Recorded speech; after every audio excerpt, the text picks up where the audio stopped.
मैं जा रहा हूँ ऑस्ट्रेलिया के अंदर। 27,000 में ऑस्ट्रेलिया पहुँच जाऊँगा। सिंगापुर के अंदर डिजिटल इमिग्रेशन है। जब आप ऑस्ट्रेलिया में आते हो तो यहाँ पे आपको फॉर्म फिल करना पड़ता है।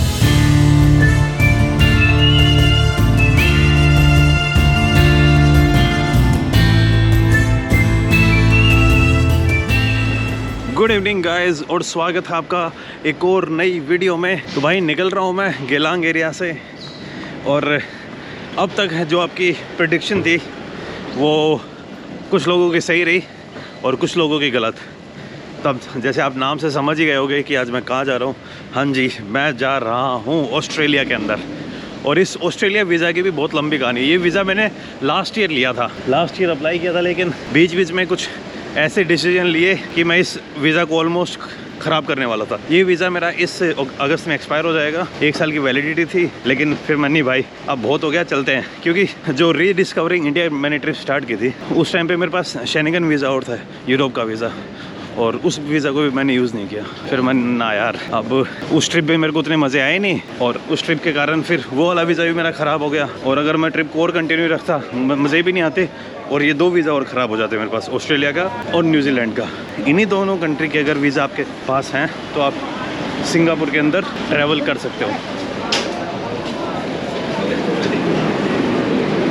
मेरे पास न्यूजीलैंड का भी वीज़ा है और ऑस्ट्रेलिया का भी वीज़ा है। सबसे पहले मैं जा रहा हूँ ऑस्ट्रेलिया। मेलबर्न की फ़्लाइट है मेरी आज, एंड ये फ़्लाइट मुझे पड़ी थी भाई विशाखापट्टनम से सिंगापुर 11,000 रुपये की, और सिंगापुर से मेलबर्न की 16,000 रुपये की। टोटल लगभग 27,000 में मैं ऑस्ट्रेलिया पहुंच जाऊंगा। पहले एक बार बीच में और प्लान बन रहा था मेरा ऑस्ट्रेलिया आने का, लेकिन उस टाइम फ़्लाइट बहुत महंगी थी, 55-60 हज़ार की फ़्लाइट आ रही थी। यूँ मान लो जब वर्ल्ड कप हुआ था उस टाइम मेरे पास वीज़ा था, लेकिन उस टाइम फ़्लाइट बहुत महंगी थी, और सही रहा नहीं गया भाई। अपने इंडिया बहुत जल्दी बाहर हो गई थी वर्ल्ड कप से। ऑस्ट्रेलिया दुनिया की one of the most expensive countries में से आती है। एक तो बहुत बड़ी कंट्री है, इसको घूमने में ही तोते खड़े हो जाएंगे। तो मुझे कुछ एरिया सेलेक्ट करने पड़ेंगे, वो मैं मेलबर्न लैंड होने के बाद ही सेलेक्ट करूँगा। तो जो मेरे पास न्यूजीलैंड वीज़ा है उसकी वैलिडिटी है 1 साल की, ऑस्ट्रेलिया वीज़ा की भी 1 साल की वैलिडिटी है, लेकिन न्यूजीलैंड वीज़ा में मेरे पास मल्टीपल एंट्री है। ऑस्ट्रेलिया वीज़ा मेरे पास सिंगल एंट्री है। कैंप वैन, टेंट वैन सब कुछ लेके आए हैं, और ऑस्ट्रेलिया के अंदर वाइल्ड कैंपिंग कुछ ज़्यादा ही फेमस है। अभी मैं जा रहा हूँ सिंगापुर के एयरपोर्ट के टर्मिनल 4 के अंदर। वहाँ से मेरी फ़्लाइट है जेट स्टार एयरवेज़ की। ये ऑस्ट्रेलिया की एक बजट एयरलाइन कंपनी है। इंडिया से जब मैं आया था तब भी मैंने बजट कैरियर ही चूज़ किया था, स्कूट एयरवेज़। सिंगापुर का है वो, सिंगापुर एयरवेज़ की बजट कैरियर है। जैसे आप एमिरेट्स की देखेंगे तो फ्लाई दुबई है। और भाई अब मुझे जाना है अल जुनैद से एयरपोर्ट टर्मिनल 4। जो मेट्रो है वो टर्मिनल 3 के ऊपर उतारेगी, फिर वहाँ से आई थिंक एक और बस पकड़नी है जो मुझे टर्मिनल 4 पे लेके जाएगी। आ गया हूँ प्लेटफॉर्म के ऊपर, और यहाँ पे भाई गर्मी दबा के है। जैसे अपने इंडिया में वो कई जगह बड़े बड़े पंखे नहीं लगे होते, सेम पंखे सिंगापुर के लगभग मेट्रो स्टेशन के ऊपर लगे हुए हैं।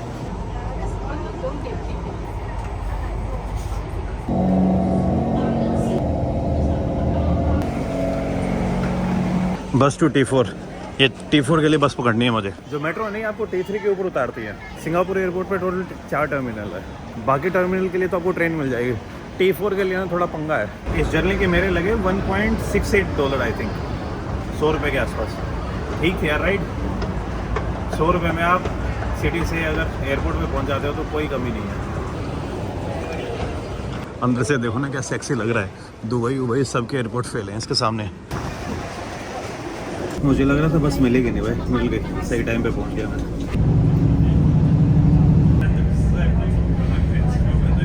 ये जो सेंटर में आपको दिख रहा है ना सिंगापुर एयरपोर्ट के अंदर, आपने सुना हुआ एक जंगल सा क्रिएट कर रखा है, वो है वो, उसे ज्वेल बोलते हैं।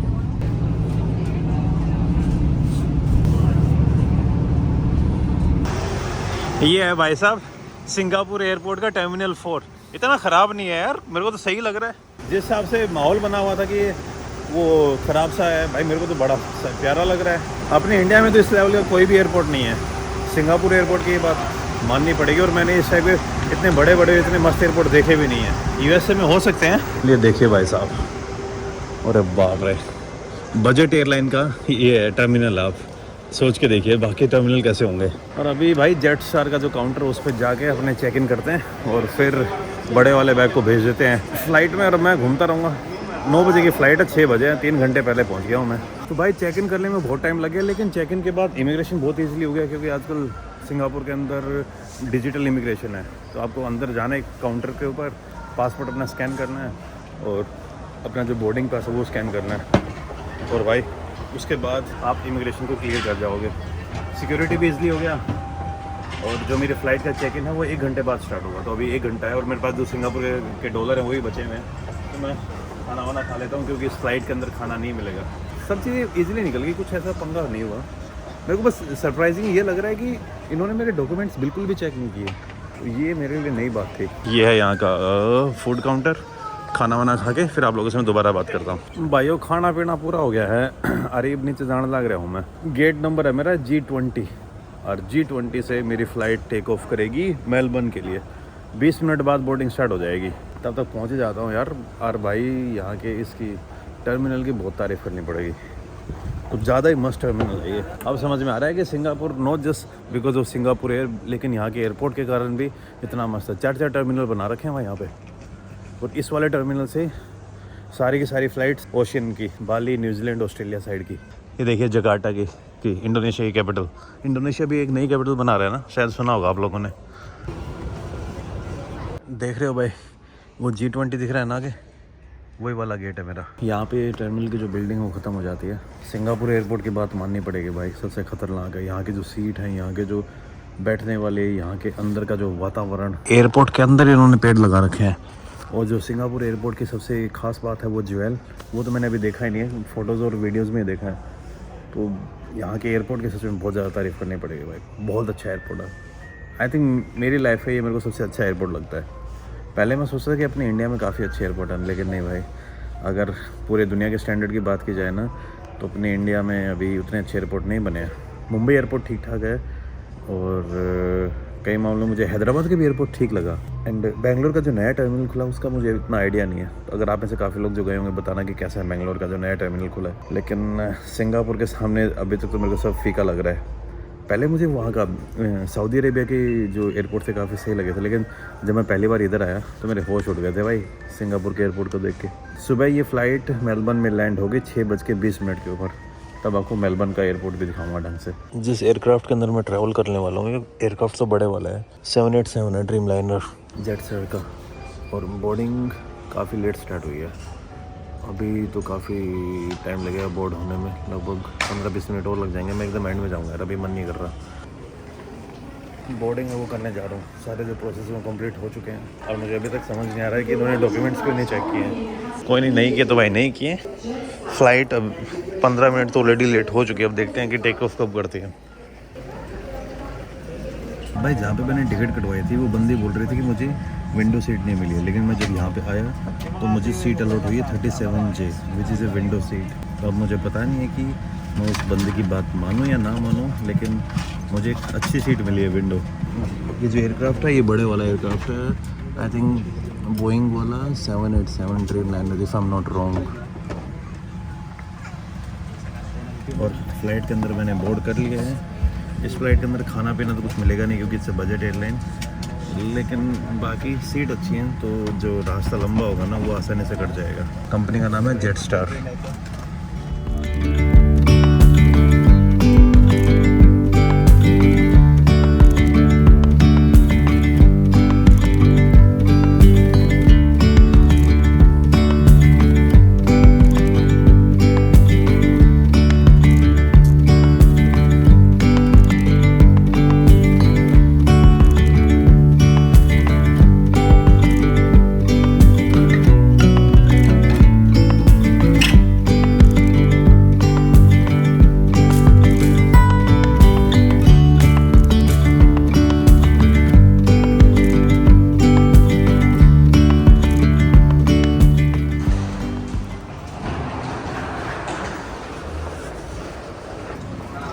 तो भाइयों आ चुका हूँ मैं बाहर मेलबर्न के एयरपोर्ट से। यार यहाँ पे जो इमिग्रेशन था ना, मेरी लाइफ का आई थिंक सबसे इजी इमिग्रेशन था।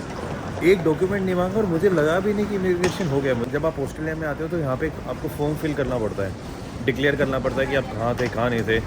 इस मामले में ऑस्ट्रेलिया बहुत ज़्यादा स्ट्रिक्ट है कि आप कंट्री के अंदर क्या लेके आ रहे हो क्या नहीं लेके आ रहे हो, ये मीट वीट नहीं ला सकते आप यहाँ पे, वो ढंग से स्कैन वैन वो सारी चीज़ें होती हैं। लेकिन इमिग्रेशन यार मेरा 1 मिनट में ख़त्म हो गया, 1 मिनट भी शायद नहीं लगी होगी पूरी, जिसके अंदर मेरी फ़ोटो भी उन्होंने ले ली थी, सब कुछ ले लिया था। नेक्स्ट लेवल स्टफ था भाई। और अब मैं यहाँ से बाहर निकलूँगा, पहले एक मुझे सिम कार्ड लेनी है, सिम कार्ड देखता हूँ कि यहाँ से लूँ या बाहर से लूँ।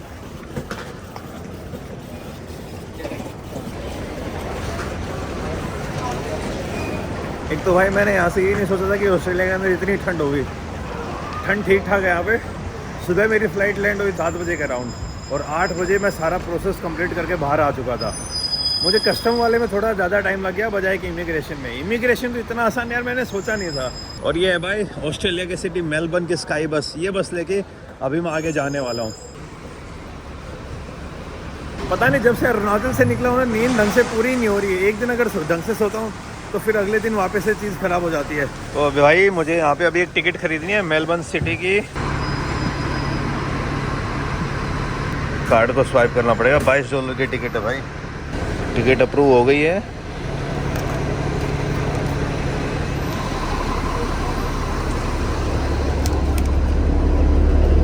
ये भाई बस के अंदर एंट्री।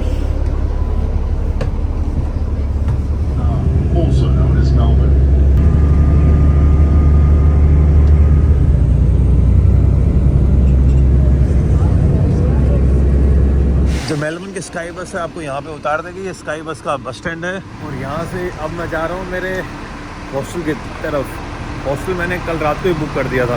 मुझे लग रहा है 2 दिन मुझे दब के आराम करना पड़ेगा, तब जाके मैं ट्रैवलिंग के लायक होऊंगा। नहीं थकान हो जाएगी यार, बैक टू बैक कुछ ज़्यादा ही ट्रैवल हो रहा है।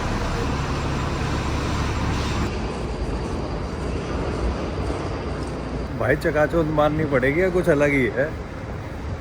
एक बर्गर भी खा लेता हूँ, मन कर रहा है। उसके बाद चलते हैं अपने गेस्ट हाउस में। भाई तगड़ा ही माहौल है यहाँ पे। भाई पहुँचने वाले हैं। मेट्रो मेरे को समझ नहीं आ रही थी, 2 किलोमीटर था, पैदल चल लूँगा। चल तो लिया लेकिन बड़ी दिक्कत हो गई यार। इस बड़े वाले बैकपैक के साथ लगातार 2 किलोमीटर नहीं चला हूँ मैं। तो अभी मेरे पास लगभग 22 से 23 किलो वेट है। चलने में थोड़ी दिक्कत तो हो रही थी, लेकिन कोई नहीं भाई, अब पहुँच जाऊँगा मैं हॉस्टल में। और उसके बाद मुझे आराम ही करना, आज पूरे दिन कहीं नहीं जाऊँगा। ऑस्ट्रेलिया में बिना प्लान के साथ आया हूँ, कुछ सोचा नहीं मैं, चलो बस चलते हैं ऑस्ट्रेलिया। तो अरुणाचल के बाद आप एकदम अलग सीरीज़ देखने वाले हो। ये है मेरा ऑस्ट्रेलिया होटल, स्पेस होटल। अब यहाँ मैं पहुँच गया हूँ और अब आपसे थोड़ी देर बाद बात करूँगा। ये भाई साहब ने जो व्यू देख रहे हैं मेरे हॉस्टल से व्यू है। हाउस नहीं, मेरे इस होटल का नाम है स्पेस होटल। काफ़ी अच्छा है। यहाँ की किचन भी बड़ी शानदार लगी मेरे को। आप बाहर से लेके खाना वाना बना सकते हो। आज तो मैं कुछ नहीं करने वाला हूँ, आज तो मैं दबा के सोया हूँ भाई। और फिर मेरे ध्यान में आया कि मुझे एक वो लेनी, जैकेट लेनी थी भाई। अगर मैं जैकेट सिंगापुर या इंडिया से ले लेता ना तो बहुत सही रहता। यहाँ पे बड़ी महंगी है। अभी तक मैंने आपको सारी चीज़ ढंग से बताई नहीं है। सुबह नींद में इतना ज़्यादा था मैं, तो ये होटल पकड़ने की जल्दी हो रही थी। अब एक बार खाना खा के आता हूँ और उसके बाद थोड़ा घूम के आऊँगा और तब आप लोगों से बात करूँगा कि भाई हाँ असलियत में क्या सीन है क्या नहीं। मेलबर्न का जो टाइम है अपने इंडिया से 4.5 घंटे आगे है। यानी मेलबर्न की टाइम जोन आप मान लीजिए GMT 10 है, +10। अपने इंडिया की है +5:30, तो 4.5 घंटे का डिफरेंस आ गया। और जब मैं न्यूजीलैंड जाऊंगा इस ट्रिप में तो वहाँ तक डिफरेंस आ जाएगा, +12 हो जाएगा। तो 2 घंटे और ऐड कर दीजिए। न्यूजीलैंड और इंडिया के टाइम में 6.5 घंटे का डिफरेंस आ जाएगा शायद। काफ़ी डिफरेंस हो जाता है भाई 6.5 घंटे का। वहाँ से आने में जेट लैग तो थोड़ा बहुत फील होगा। आज तक मैंने किसी भी ट्रिप में ये नहीं बोला था कि भाई जेट लैग हो रहा है मुझे। यार ज़्यादा से ज़्यादा अपने इंडिया से इतना दूर गया था मैं, सर्बिया गया था जिसमें 3.5 घंटे का डिफरेंस होता था। पहली बार मैं इंडिया से इतना दूर आया हूँ जहाँ पे 4.5 घंटे का टाइम डिफरेंस है। और जब उधर जाऊँगा न्यूजीलैंड तब तो और ज़्यादा नेक्स्ट लेवल सीन हो जाएगा। मेन सबसे बड़ा सीन होगा जब अमेरिका जाएंगे या फिर इंग्लैंड की तरफ जाएंगे। नहीं यूके में भी इतना डिफरेंस नहीं आएगा। मेन डिफरेंस लैटिन अमेरिका में आएगा। वहाँ पे जेट लैग सच में हो सकता है भाई, तो वहाँ पे 10-10 घंटे का डिफरेंस आराम से मिल सकता है। ये देख लीजिए मेरे हॉस्टल से निकलती ऐसा व्यू आता है। सामने खतरनाक मेलबर्न की जो स्काई स्क्रैपर है। और मैं एक प्लान कर रहा हूँ कि मेलबर्न का जो क्रिकेट स्टेडियम है मेलबर्न MCG, वहाँ जाने का। वहाँ पे अपने इंडिया और पाकिस्तान का मैच हुआ था वो, जहाँ पे विराट कोहली ने नेक्स्ट लेवल बैटिंग करके हराया था पाकिस्तान को। तो उसके बाद से मेरा मेलबर्न MCG जाने का मन है। अगर टाइम मिला, या फिर टाइम नहीं भाई देख के आऊँगा मैं। लेकिन मुझे अभी सेट करना है कि ऑस्ट्रेलिया में करना क्या है, वो सब भी मुझे देखना है अभी। और खाना खा के आगे आपको वीज़ा वाजा से रिलेटेड सारी इन्फॉर्मेशन आगे देता हूँ।